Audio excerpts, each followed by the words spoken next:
नमस्कार। अपना उत्तराखंड में आप सभी का स्वागत है। मैं हूं नीलू और सबसे पहले खबर देहरादून से, जहां पर पहुंचे बीजेपी के राष्ट्रीय मीडिया प्रभारी अनिल बलूनी का बड़ा बयान सामने आया है। बलूनी ने कहा कि कांग्रेस के वर्कर्स का मनोबल टूट चुका है और पार्टी में इस वक्त भगदड़ मच गई है। उन्होंने कहा कि हरीश रावत और एक दो को छोड़कर सभी बीजेपी ज्वाइन करना चाहते हैं। बलूनी ने बताया कि बीजेपी इस चुनाव को गंभीरता से ले रही है और हम वो हर तैयारी कर रहे हैं जो इस वक्त जरूरी है। देखिए, कांग्रेस के अंदर हरीश रावत जी को छोड़कर और एक आध और व्यक्ति को छोड़कर प्रत्येक व्यक्ति भारतीय जनता पार्टी में आना चाहता है। कांग्रेस का जो कार्यकर्ता उसका मनोबल टूट चुका है और प्रत्येक व्यक्ति भारतीय जनता पार्टी में आने के लिए तैयार है। अब हम लोगों के भाई हमारे अंदर तो स्पेस लिमिटेड है ना, तो हमको हाउसफुल का वोट लगाना पड़ता है, लेकिन कांग्रेस के अंदर भगदड़ मची हुई है।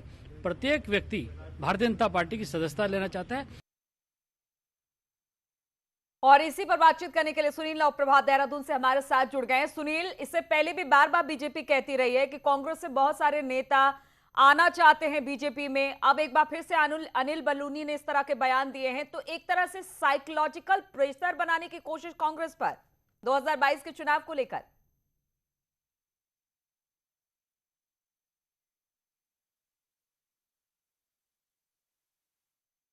विपक्ष है उसको चुनाव में जाने से पहले मनोवैज्ञानिक दबाव उस पर बनाया जाए। और हम देखते हैं कि बीजेपी काफ़ी हद तक अपने इस अभियान में सफल भी रही है। जिस तरह से बीजेपी ने पुरोला से जो कांग्रेस के विधायक थे राजकुमार, उनको अपने पाले में खींच लाई। इसके अलावा बीजेपी का अभी भी ये दावा है कि कांग्रेस के बहुत सारे लोग उनके संपर्क में हैं और बहुत जल्द ही यहाँ तक कि बीजेपी के प्रदेश अध्यक्ष तो यहाँ तक दावा करते हैं कि बहुत जल्द ही कांग्रेस का एक और विधायक बीजेपी ज्वाइन करेगा। तो ठीक आज उसी लाइन को आगे बढ़ाते हुए राष्ट्रीय मीडिया प्रमुख और राज्यसभा सांसद अनिल बलूनी ने भी ये बात कही है कि कांग्रेस में हरीश रावत और एक आध अगर छोड़ दिया जाए नेताओं को तो सब के सब बीजेपी में आना चाहते हैं। और उन्होंने कहा कि ये बीजेपी की पावर है और यही कारण है कि बीजेपी इस बार जो नारा दिया है बीजेपी ने कि 60 सीटों के पार जीत कर आएगी। तो उन्होंने कहा कि निश्चित तौर पर बीजेपी इसके लिए पूरी तैयारियां कर रही है, चाहे वो जो अपने मीडिया वर्कर्स हैं उनके लिए वर्कशॉप का आयोजन हो, ये तमाम तरह की जो तैयारियां होती हैं। अनिल बलूनी ने कहा कि हमारी पूरी तैयारियां पुख्ता हैं और हम हर हाल में इस चुनाव को जीतने जा रहे हैं। जी ठीक है, उन्होंने तो दावा कर दिया है। इस वक्त हमारे साथ कांग्रेस प्रवक्ता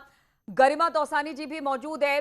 गरिमा, जिस तरह से लगातार ये कहा जा रहा है कि कांग्रेस छोड़कर बीजेपी में शामिल होना चाहते हैं कांग्रेस के नेता, लगातार एक तरह से प्रेशर बिल्ड करने की कोशिश है, कहीं ना कहीं साइकोलॉजिकल प्रेशर भी इसे कह सकते हैं 2022 के चुनाव को लेकर। तो कितना प्रेशर में है? क्या वाकई इसका दबाव अब दिखने लग गया है क्या? नहीं नहीं, कोई प्रेशर नहीं है, क्योंकि नीलू जी आपने वो कहावत सुनी होगी कि जो बादल गरजते हैं वो बरसते नहीं हैं।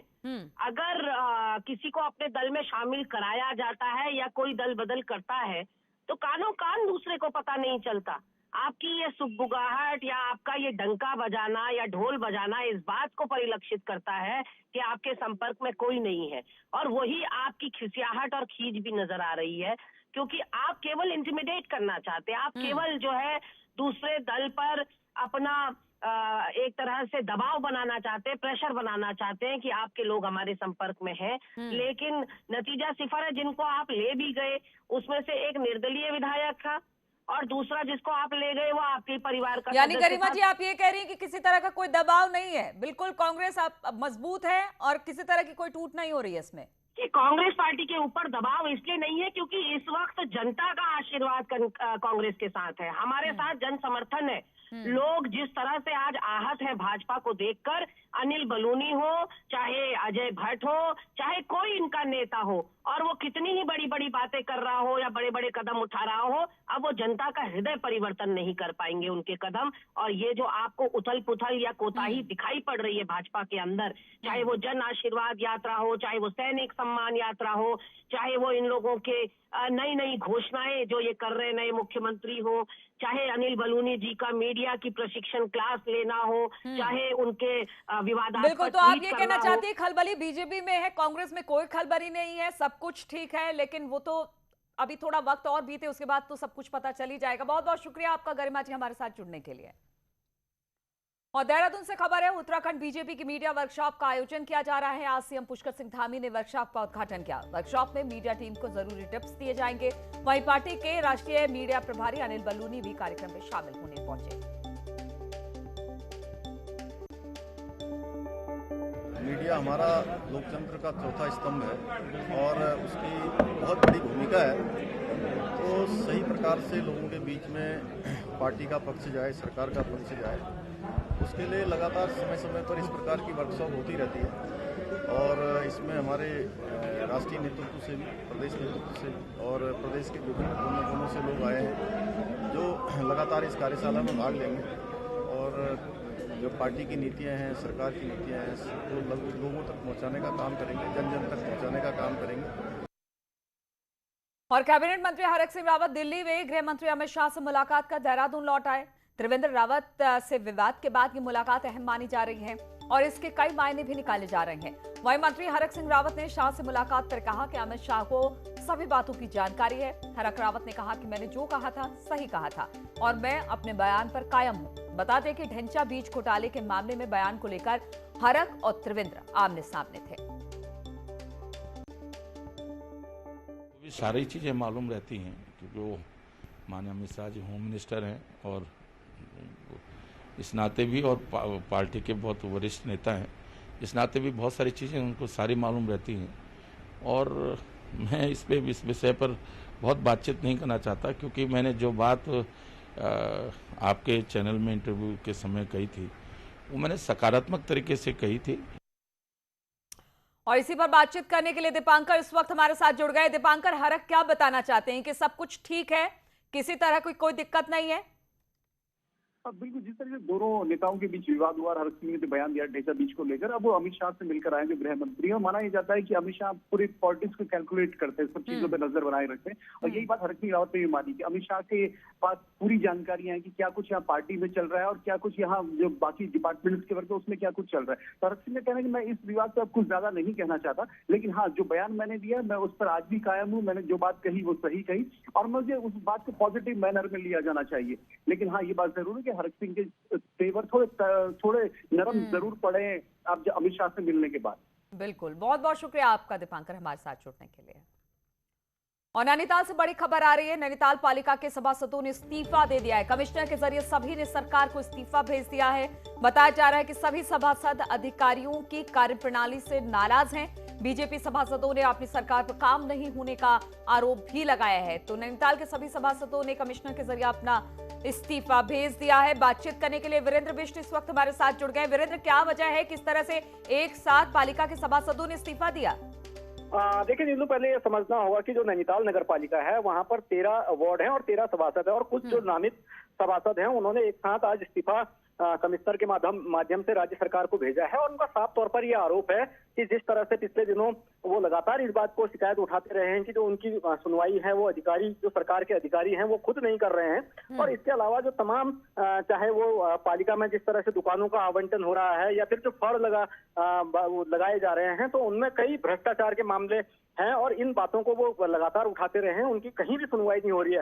लिहाजा आज जो सभासद हैं 13 वार्ड के और जो बाकी नामित सभासद हैं उन्होंने इस्तीफा दे दिया है और सरकार से ये कहा है कि उनका इस्तीफे को स्वीकार कर लिया जाए। तो अब इस पर किसी तरह की कोई बात निकलकर सामने आई है, चाहे सरकार की तरफ से या फिर कमिश्नर जिनको सौंपा इन्होंने इस्तीफा? इस तरह से बात नहीं आई है। हालांकि कमिश्नर ने उनका इस्तीफा जो उन्होंने पत्र दिया है उसको फिलहाल रख लिया है और वो प्रोसेस सरकार को भेजने की जो है वो भेजने की कार्रवाई की जा रही है। हालांकि अभी किस तरह की चीजें होंगी, सरकार क्या इन सभासदों को मना पाएगी या इनका इस्तीफा स्वीकार करेगी, वो आने वाले एक आध दिनों में तय होगा। लेकिन जिस तरह से एक साथ सारे सभासदों ने इस्तीफा दिया है तो ये कहा जा सकता है कि एक बड़ा गंभीर मामला है और जो पालिका है उस पर संवैधानिक संकट भी कहा जा सकता है, क्योंकि जो सभासद हैं वो चुने हुए प्रतिनिधित्व हैं और अपने अपने इलाकों में जो 13 वार्ड हैं उनमें काम के लिए लगातार दबाव बना रहे थे अधिकारियों पर कि ये काम नहीं हो पा रहे हैं और इन बिल्कुल, तो कहीं ना कहीं अधिकारियों से नाराज थे। अब अपनी बातें जब उन्होंने रखनी चाहिए नहीं रख पाए तो अब अपना इस्तीफा भेज दिया। अब देखना होगा सरकार की तरफ से किस तरह का इनिशिएटिव इस पूरे मामले में लिया जाता है। बहुत बहुत शुक्रिया आपका जानकारी देने के लिए। और चमोली से खबर है, खराब मौसम की वजह से बद्रीनाथ में फंसे भास्कर खुलबे पीएमओ के सलाहकार हैं। भास्कर खुलबे आज सीएम धामी से उनकी मुलाकात होनी थी। मौसम ठीक होने पर देहरादून पहुंचेंगे भास्कर खुलबे। देहरादून पहुंचने पर उनकी सीएम से मुलाकात भी होनी है। तो हम आपको बता दें, पीएमओ में सलाहकार हैं भास्कर खुलबे और आज सीएम धामी से मुलाकात होनी थी, लेकिन मौसम ठीक नहीं होने की वजह से वो अब तक नहीं पहुंच पाए हैं देहरादून। लेकिन कहा जा रहा है कि आज अगर पहुंचेंगे तो फिर सीएम धामी से उनकी मुलाकात होगी।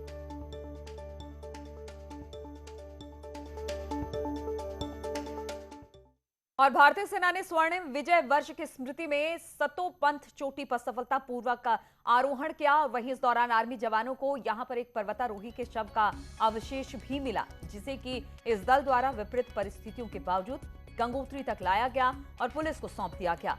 आर्मी दल ने साल 2005 में भी इसी चोटी पर पर्वतारोहण किया था, जिसमें दल के कुछ पर्वतारोही लापता हो गए थे। सेना को उम्मीद है कि अवशेष उन्हीं में से किसी एक के हैं। भारतीय सेना ने हाल ही में सतोपंथ चोटी पर पर्वतारोहण अभियान का आयोजन कर स्वर्णिम विजय वर्ष का जश्न मनाया। इस पर्वतारोहण के दौरान अभियान दल ने एक पुराने पर्वतारोही का पार्थिव अवशेष पाया गया। सन 2005 में भारतीय सेना ने इसी चोटी पर पर्वतारोहण का आयोजन किया था। हमें आशा है कि उनमें से कोई भी एक खोया हुआ साथी हमें वापस मिल गया है। और लोहाघाट में न्यूज 18 की खबर का असर हुआ है। यहां पर बीते 21 सितंबर को न्यूज 18 ने आपको दिखाया था कि 1.5 साल बाद खुली प्राथमिक स्कूल के छत के नीचे पढ़ाई और वैक्सीनेशन दोनों एक साथ चल रहे हैं। इसके बाद प्रशासन ने लोहाघाट रैन बसेरे में कोविड वैक्सीनेशन सेंटर को शिफ्ट कर दिया, जहां पर लोगों को वैक्सीन की डोज लग रही है। सर, परसों जैसे स्कूल खुल गए हैं तो फिर हमारा जो कोविड वैक्सीनेशन सेंटर था वो पहले जीपीएस स्कूल में था, पर लेकिन कल से ये जो है यहाँ नगर पंचायत के रैन बसेरे में शिफ्ट कर दिया गया है। तो फिर जितने भी लोग वैक्सीनेशन के लिए आ रहे हैं वो यहीं पे आ रहे हैं, तो हम यहीं पे वैक्सीनेशन कर रहे हैं उन लोगों का। और महंत नरेंद्र गिरी की मौत मामले में जांच कर रही एजेंसी प्रॉपर्टी के एंगल को भी खंगाल रही है। महंत नरेंद्र गिरी के फोन में मिली कॉल रिकॉर्ड में हरिद्वार के कुछ रियल एस्टेट कारोबारियों से लंबी बातचीत पाई गई है, जिससे साधु संतों और रियल एस्टेट कारोबारियों के बीच का गठजोड़ एक बार फिर से सामने आ रहा है। हरिद्वार में अखाड़ों और मठों की जमीनों पर बिल्डर और रियल एस्टेट कारोबारियों के कई अपार्टमेंट और कमर्शियल कॉम्प्लेक्स बने हैं, जिसको लेकर हमेशा से सवाल उठते रहे हैं। हरिद्वार के कुछ सूत्रों का कहना है कि कुछ रियल एस्टेट कारोबारी और महंत नरेंद्र गिरी के बीच जगजीतपुर क्षेत्र की एक जमीन को लेकर सौदा चल रहा था, जिसमें करीब 18 करोड़ रुपए का लेन देन हो चुका था। महंत नरेंद्र गिरी की संदिग्ध मौत के मामले में जांच कर रही जांच एजेंसी को हरिद्वार के कुछ रियल एस्टेट कारोबारियों के कॉल डिटेल भी नरेंद्र गिरी के फोन में पाई गई हैं। जांच एजेंसी अब प्रॉपर्टी के एंगल से भी मामले की जांच में जुटी हुई है। धर्मनगरी हरिद्वार में अखाड़ों, आश्रमों और मठों के पास अकूत संपदाएं हैं। बड़ी संख्या में एकड़ों में यहाँ पर जमीन है। यही कारण है कि यहाँ के रियल एस्टेट कारोबारी और भू माफियाओं का अक्सर आश्रमों की जमीनों पर खास इंटरेस्ट रहता है। और एक जमीन के बारे में हम आपसे बात करेंगे। हम यहाँ पर एक ऐसी जगजीतपुर स्थित एक ऐसी जमीन पर खड़े हुए हैं जो करीब 20 बीघे बताई जाती है, और सूत्रों के हवाले से ये भी एक जानकारी आ रही है कि इस जमीन को लेकर महंत नरेंद्र गिरी या अखाड़े के दूसरे लोगों को करीब 18 करोड़ रुपए की धनराशि जो है कुछ बिल्डरों के द्वारा चुकाई गई थी। ये बिल्डर कौन है, ये रियल एस्टेट कारोबारी कौन है, अभी इनके नाम पूरी तरह से सामने नहीं आए हैं, लेकिन इनमें कुछ बड़े एक रेस्टोरेंट कारोबारी का नाम भी सामने आ रहा है, और जो दूसरे राजनीतिक दलों में भी सक्रिय रहने वाले लोग हैं, जो बिल्डर हैं, जो रियल एस्टेट का कारोबार करते हैं, इस तरह के ये लोग हैं। हालांकि जांच में यही भी बात सामने आ पाएगी कि कौन ये लोग हैं और किस तरह का ये संपर्क लगातार महंत नरेंद्र गिरी से कर रहे थे। धर्मनगरी हरिद्वार में जो अखाड़ों के पास अकूत संप्रदाय हैं, उनको लेकर अक्सर साधु संतों और रियल एस्टेट कारोबारियों का गठजोड़ अक्सर सामने आता रहता है। हालांकि नरेंद्र गिरी की मौत की वजह क्या है ये जांच में ही साफ हो पाएगा, लेकिन इस बात से इनकार नहीं किया जा सकता कि अखाड़े के साधु संत और जो रियल एस्टेट कारोबारी हैं उनके गठजोड़ भी यहाँ पर जरूर चल रहा था। न्यूज़ 18 पुलकित शुक्ला, हरिद्वार। और सीएम पुष्कर सिंह धामी के महीने के एक दिन जिला स्तरीय अधिकारियों के स्कूलों में पढ़ाने के निर्देश के बाद पौड़ी में इस पर अमल भी अब शुरू हो चुका है। अपर शिक्षा निदेशक माध्यमिक शिक्षा महावीर बिष्ट ने खुद औजौली गांव स्थित 2 सरकारी स्कूलों में बच्चों को पढ़ाकर इसकी शुरुआत की है, और इस दौरान उन्होंने बच्चों को कई महत्वपूर्ण जानकारियां भी दी। उनका कहना है कि सरकारी स्कूलों में अंग्रेजी विषय पर दिक्कत आती है, जिसको लेकर उन्होंने स्टूडेंट्स और शिक्षकों को आवश्यक सलाह दी है। अंग्रेजी कैसे बोला जाता है वो मैंने बच्चों को ट्रिक्स बताया और बच्चे काफ़ी संतुष्ट थे। मैंने शिक्षकों से भी वहाँ पर अनुरोध किया है कि आप कक्षा 6 में हमारे पास अगर बच्चा आता है तो 240 दिन अगर मिनिमम हमारा स्कूल चलता है तो 5 शब्द भी अगर बच्चों को जो डेली यूज़ के जो आवश्यक है उनके लिए अगर आप समझाएंगे तो लगभग जो है 1200 शब्द एक साल में एक क्लास में बच्चे सीख सकते हैं। और रुकते हैं यहाँ पर छोटे से ब्रेक के लिए, फौरन हाथ रुके। और इस वक्त खबर आ रही है कि दामी कैबिनेट की बैठक खत्म हो गई है। कैबिनेट मीटिंग में 11% महंगाई भत्ता बढ़ाने पर मुहर लग गई है। मीटिंग में नहीं आया है गोल्डन कार्ड पॉलिसी संशोधन प्रस्ताव। मामले को आज की कैबिनेट में न रखे जाने को लेकर सचिवालय संघ में इसको लेकर भारी आक्रोश भी है। 27 सितंबर को सचिवालय परिसर में सचिवालय के सभी अधिकारी कर्मचारी गोल्डन कार्ड के शासनादेश की जलाएंगे होली। तो इस तरह की भी खबर आ रही है। हम आपको बता दें कि आज कैबिनेट की बैठक थी, सीएम धामी की बैठक कैबिनेट की थी जिसमें 11% महंगाई भत्ता बढ़ाने पर मुहर लगी है, लेकिन जिसका इंतजार सबको था, यानी गोल्डन कार्ड पॉलिसी का उस पर संशोधन लाना था, उस पर किसी तरह का संशोधन नहीं हुआ है।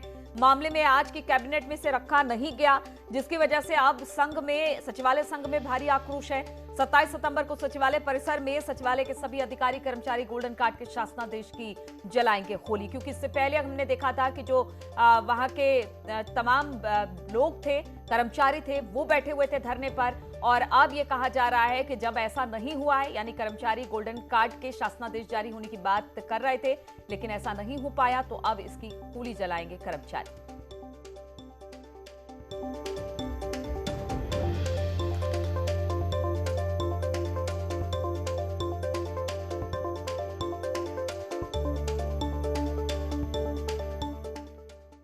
और खबर चमोली से, जहां पर सड़क पर भारी बोल्डर आने के कारण बद्रीनाथ एनएच बंद हो गया। बताया जा रहा है कि सेलंग और जोशीमठ के बीच झड़कुला के पास सड़क पर भारी बोल्डर आ गया। वहीं सड़क बंद होने की वजह से आवाजाही बुरी तरह से प्रभावित हो रही है। आप देख सकते हैं बच्चे स्कूल से घर लौट रहे हैं तो किस तरह से सड़क को उन्हें पार करना पड़ रहा है। और टेरी से खबर है, जहां पर NH 94 पर कई जगह मलबा और बोल्डर गिरने से परेशानी बढ़ गई है। हालांकि मशीनों से बोल्डर हटाने का काम चल रहा है। जिले में लगातार हो रही बारिश के कारण NH के बंद होने और खुलने का सिलसिला लगातार जारी है। वहीं टेरी से खबर है, जहां पर झील का जलस्तर 830 मीटर पहुंच गया है। जलस्तर बढ़ने के कारण मकान पर खतरा आ गया। डर के कारण प्रभावित परिवार ने मकान को खाली कर दिया। सरोट गांव के रहने वाले प्रभावित वरुण ने बताया कि जलस्तर बढ़ने के कारण उनके मकान पर खतरा है, इसलिए उन्होंने मकान को खाली कर दिया है।